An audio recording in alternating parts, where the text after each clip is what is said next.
Hey everyone, in today's video, I'll show you how to add and use Whatnot Spinwheel in 2025.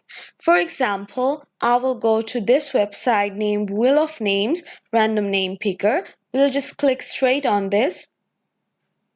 So after this screen appears, it will disappear for a moment to go to the main page, and here it is. Here is the main spiel.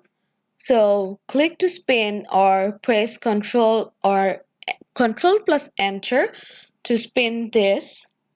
You can make some changes here, and if I make a changes by removing a name, you can see it disappear from here. And also you can customize it as your wish from this section of this website.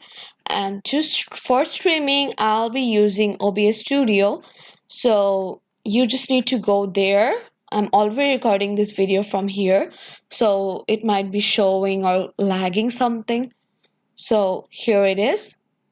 You can start streaming from here.